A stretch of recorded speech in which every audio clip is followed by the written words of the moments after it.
Rangkuman penuh perlawanan di antara Johor Ta'zim menentang Selangor untuk saingan minggu yang ke-8 aksi CIMB Liga Super Malaysia 2020, di mana aksi di separuh masa yang pertama nampak lebih seimbang. Selangor berjaya untuk menyerap tekanan, menerusi asakan demi asakan percubaan dan juga percubaan yang dilakukan oleh JDT. Antaranya hadir menerusi Leandro Velasquez, begitu juga dengan Diogo. Tetapi Selangor dapat bertahan dengan baik di sepanjang aksi di separuh masa yang pertama. Ini adalah percubaan pada minit ke-24 yang dilakukan oleh Gonzalo Cabrera, sedikit tersasar di sebelah kiri pintu gol. Selepas umpanan yang diberikan oleh Diogo, Cabrera berjaya untuk melepaskan diri. Dan kemudiannya Safawi Rashid 5 minit berselang. Tetapi kali ini usaha Safawi dapat disekat oleh Ashmawi Yakin. Tampanan pertama yang sedikit menyukarkan untuk Safawi melakukan percubaan yang lebih baik. Sepakan penjuru Safawi Rashid dapat ditahan oleh Taylor Regan. Rembatan dari luar kawasan penalti dari Leandro Velasquez juga tidak menuju tepat ke sasaran, biarpun Farizal Harun hanya mampu untuk memerhatikan sahaja.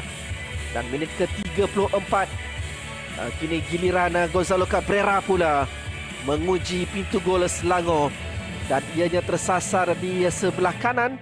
Satu lagi rembatan dari luar kawasan penalti yang dilakukan.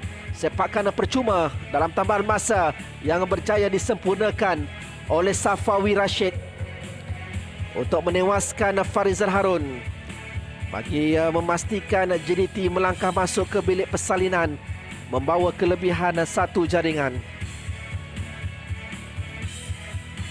Biarpun ada satu lagi percubaan dari Diogo selepas itu, tetapi kali ini Farizal lebih bersiap sedia. Diogo melepasi kawalan dari Halim Syari sebelum melepaskan rembatan. Dan permulaan di separuh masa yang kedua, mungkin ini akan diperkatakan apabila Diogo dijatuhkan oleh Nick Swirat. Namun ianya seakan berlaku di luar kawasan penalti, tetapi keputusan Zulkarnain Zakaria memberikan sepakan penalti dan tidak dipersia-siakan oleh Safawi Rashid untuk jaringan yang kedua pribadi, yang kedua untuk JDT malam ini. Selepas itu penguasaan diteruskan lagi oleh JDT, di mana mereka tampil dengan serangan bertali arus. Umpanan dan juga gerak yang dilakukan oleh Gonzalo Cabrera hampir-hampir berjaya mendapatkan jaringan yang ketiga. Dan gol ketiga yang dicari oleh JDT akhirnya menjerma menerusi rembatan kencang dari Diogo, berpunca dari lontaran ke dalam yang dilakukan oleh Kobin Ong.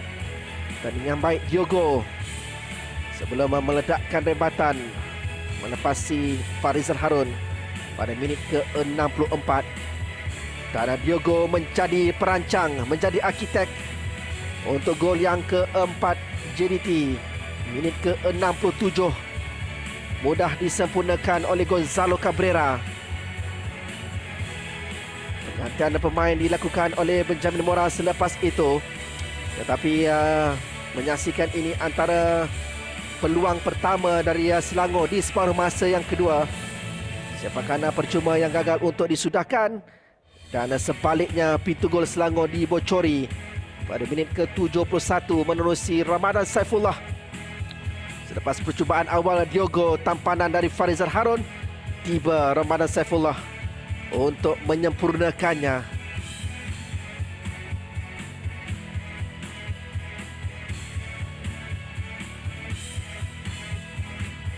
Dan sekali lagi Ramadan Saifullah tampil dengan sesuatu yang istimewa apabila lencongannya dari luar kawasan penalti sukar untuk digapai oleh Farizal Harun bagi jaringan yang ke-6